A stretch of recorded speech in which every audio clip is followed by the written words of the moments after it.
What's up, it's your girl Nikitalegacy, and I'm here with my co-host Eva. And this is our new podcast. So subscribe if you haven't already. So we're actually going to take it way back. How did you become a fan of Selena? Well, of course, by music, everyone heard her through the radio. And then I did see her once, and I was in we live in Houston, so it was, to be exact, it was on Tidwell, what was it? Acapulco or something like that, ballroom. And well, I was there to see Roberto Pulido, so I didn't know, at that time I didn't know who she was, so this was probably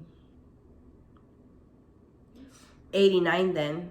89, 90. 87 through 89, probably. Yeah. So I heard her voice, and I was like, looked up, and I said, well, who's that? And I just looked, and well, I didn't pay much attention. I just looked, and then I was with a crowd, so I just continued what we were doing, mingling, and that was the first time I saw her. And then afterwards, I guess when she got bigger, that's when I heard her on the radio. And then I actually got free tickets for my brother because his boss was giving them out. And I think I had 6 tickets to give out. So Wow, 6 tickets to a Selena concert? yeah. So that was the last concert? Yeah, the last concert. Because I didn't go to the first one or the second one. And I went to the last one and the rodeo. So I don't even think I used all those tickets. But yeah, I was there. But as I don't want to offend anyone or say I'm just like I know the future or anything like that, because I don't consider myself like that. But as I was walking in the stadium, and there was, I guess, I don't even think they searched bags or anything. I didn't see that. And it came over me. At that moment, it came over me, and I went through, and then I said, God, that was easy. That was so easy just to come in here and not get searched or, So security wasn't on their A game back in the day with people going into the stadium. Because I know now it's different. But that came over me. And as I'm talking about this, I'm getting chills. And yeah, that came over me like, wow, we got in here so easy. I expected, because you go into a club. Oh yeah, they search you. They search you. They're like the guys. They search the guys, and for the women, they search their bags. So, yeah. And I know when I went to recently the last concert, what was it? Miley Cyrus, or what was it? At the Reliant, or it was the Reliant Stadium. That was Hillary Duff. No. At the Toyota Center. Yeah.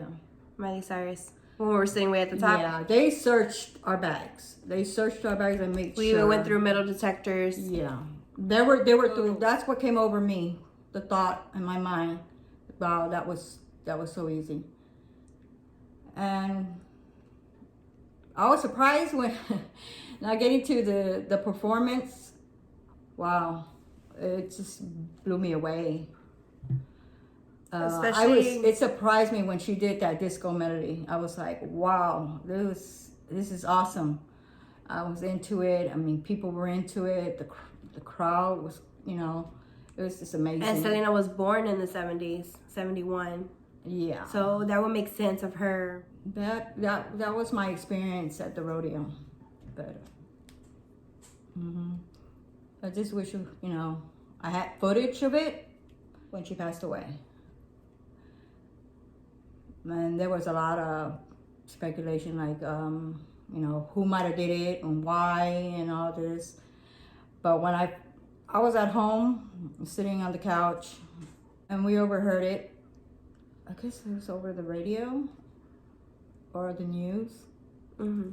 And yeah, I broke down. I cried. Like I don't know, like I grew up with her, like I knew her. So yeah. So what was the first album you ever owned by Selena? I think it or was, cassette, or I think it was that one, the live one. Selena Live, Mm-hmm. which is the one that she won the Grammy for. Yeah. And they said that was a free concert in Corpus Christi. Mm-hmm. And that was the one that they recorded as an album, and it hit. And she won a Grammy in '94, I believe, for it. Yeah. And I think that's what the album I grew up on, because you were always listening to it. Because the only reason I knew what album it was because of the album cover, how it was like all red. Or how did you get introduced to the movie? Or did you go see it in theaters? Went to see it in theaters. In theaters? Yeah. Oh, wow. And then her sister actually owned it on VHS. That's how I saw it. That's how I got introduced to it. So what do you remember from me being little? And you always hear Selena, right? Because I had this one CD with no case, no nothing. And one of my cousins actually owned the CD. And I think it was a soundtrack to the Selena movie. I remember stealing that CD. Yeah. You know? Yeah. Why was her? Because you admitted, you said, well, it was me, and I know, because I do take care of my stuff. And I stole it, and I played it over and over on my karaoke machine, because it could play CDs. And then I think the first English song that my favorite was, I think it was called Only Love. And I think that was one of because it was on the soundtrack for the Selena movie. And then that's when I would hear I Could Fall in Love on 99.1 radio station, which still plays to this day. And then now in 2018, that's when I decided I wanted to do a Selena tribute. And I didn't know that you can be like an impersonator and all that, because you see all these other girls that are becoming impersonators, and you just didn't know that was a thing. I didn't even know that was a job, because she said that if she knew about that back in the day, she would have been an impersonator herself. I would have absolutely done it, because I think it was a year after I dressed up for one Halloween as her. And what outfit? It was the black and white one, the ruffled white one. And that's my favorite. From the Amor Prohibido album. Yeah. Yeah. And what was your favorite song? Well, there are too many. But I noticed you get down to like the real ranchera ones. Like I like Cobarde. Si La Quieres. Si La Quieres. Yeah. When I first started my tribute, I was singing Yo Fui Aquella and like Dame Un Beso, like the older stuff. And so yeah, I think Yo Fui Aquella is like my all-time favorite song, especially to perform. It's funny that the girls even named my old car Big Bertha. Oh, I got the old car that we had. They named it Big Bertha. That's crazy. It's funny. Tell yours. Okay, so I'll go first. So I had a dream, and it's not one of those crazy dreams that people be saying on YouTube talking about Selena in a negative way. No, it's not like that. So I had a dream recently about Selena, and I always dream about her because I listen to her music a lot, and I feel like that's why she comes to my dreams.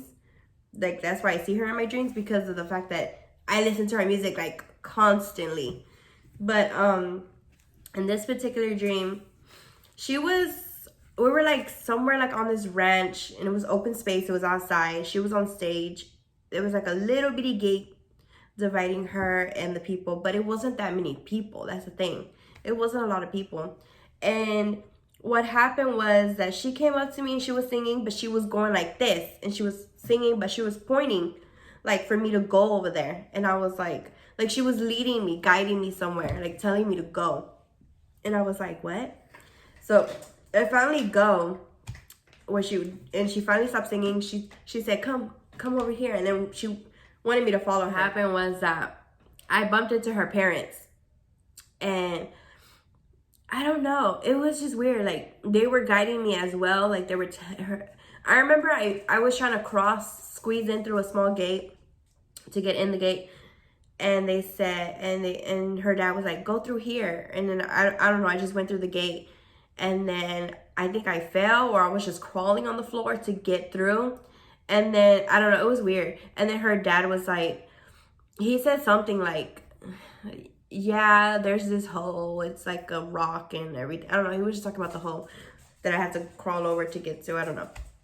And she was like, yeah, just keep going. Just keep going. Like, she was just telling me, keep going. Like, just go that direction. And I was like, where is she leading me to? Like, where is she telling me to go? I don't understand. And then all of a sudden, I just, like, I go through the gate, whatever, but then I wake up.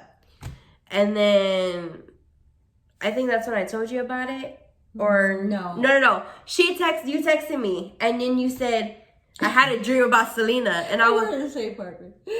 And then I was like, she goes, she was guiding me, and I was like, and then we ended up talking about it, and then she said, well, I had almost the same dream, the same exact time, the same exact day that you had yours. It was weird. It's weird. And now she's gonna tell you hers. Okay, so I was basically outside. I remember cars. I guess they were like parked or something. And she was, I guess, headed to, I guess, go perform. And I'm like, I'm lost. I don't know what to do.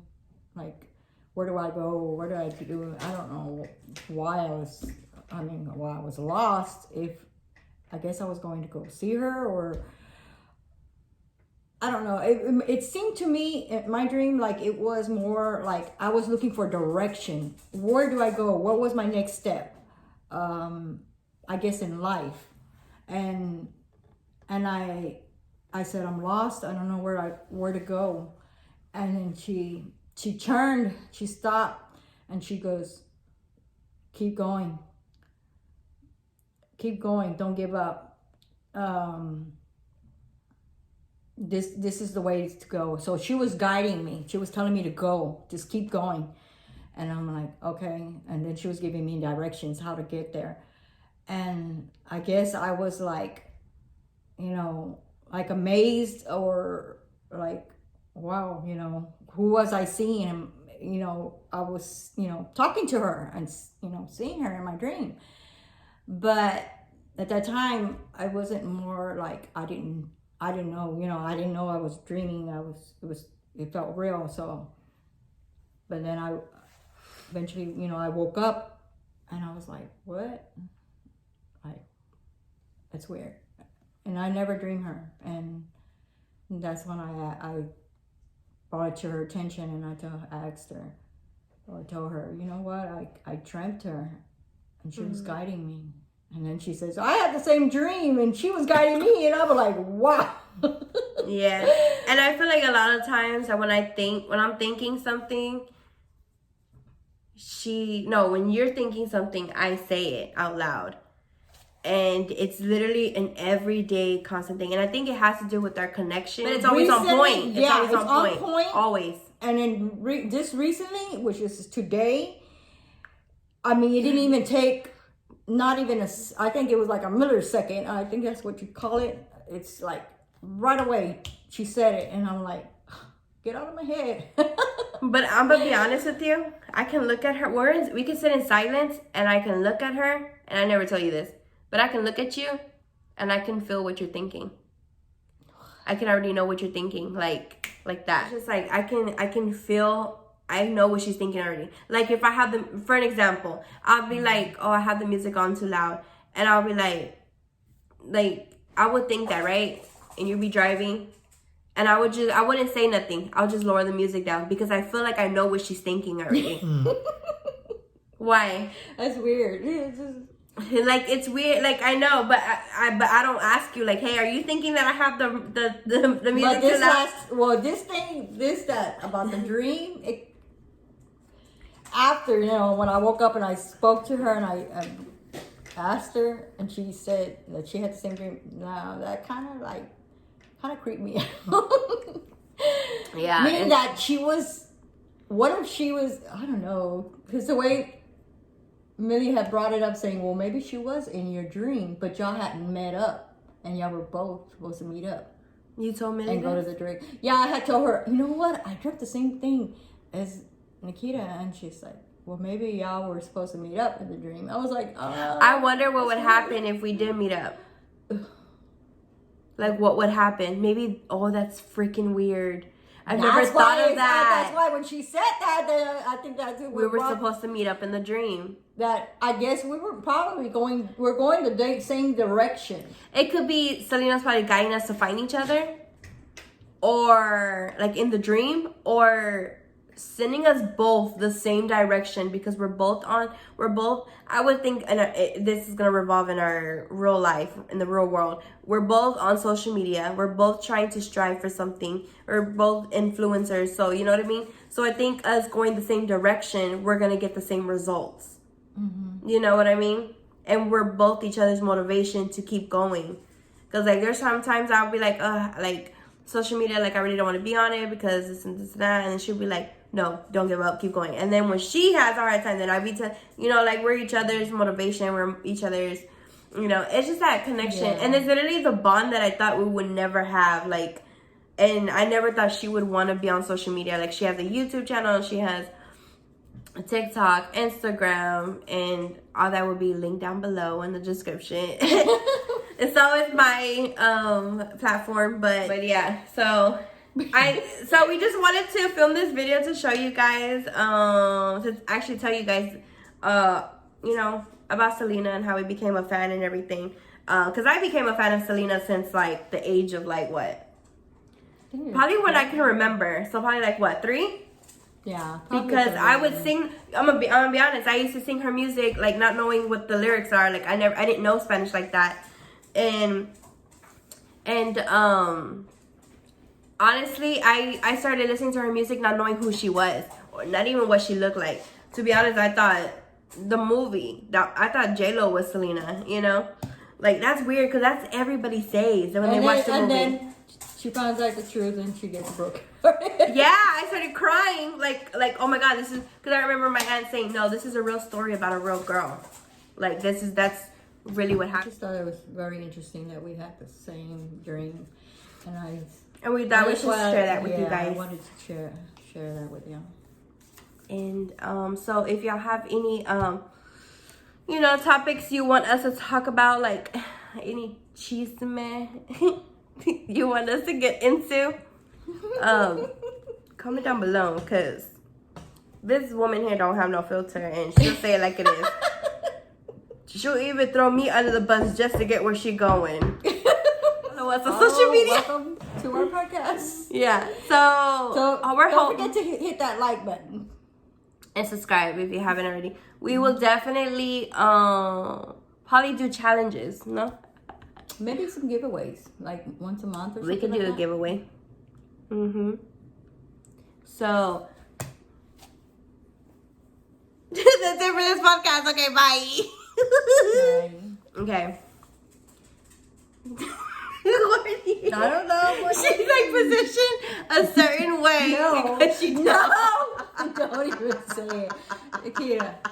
I'm gonna get off of here. Okay. She's already pulling a Trisha Bait. We just started the podcast and you're already trying to pull a Trisha Bait. She's already trying to leave. Girl. Okay. This is gonna stay. No, you're not. You're not gonna. You better not. Okay, no. What's up, you guys? It's your girl Nikita. Eva. Oh wait. What's up? It's your girl Nikita Legacy. I'm Eva, my co-host. And are we co-hosts? Because we own the channel. We're co-hosts. What's up? It's your girl Nikita Legacy. I'm here with my co-host. What's up? It's your girl Nikita Legacy, and I'm here with my co-host. Eva, and welcome to our podcast. Our new podcast. Mm-hmm. I didn't know what you were trying to make me say. But anyways, I guess gonna call this way. What's up? It's your girl Nikita Legacy, and I'm here with my co-host Eva. And welcome to our new podcast. I just said welcome. God, I have to shut up for everything. We're gonna leave that in because we've been taking too many takes. And so just stay tuned for the bloopers because you already know. All right. So let's get into it. How old are you, Eva? We're not gonna do We are not going to discuss. No comment. What kind of face was that? No comment. Here we go. Okay. I mean, we're co-hosts here. I'm not interviewing you. We're interviewing each other. I didn't know about this interview thing. I thought we were supposed to say stories. Okay, hold on.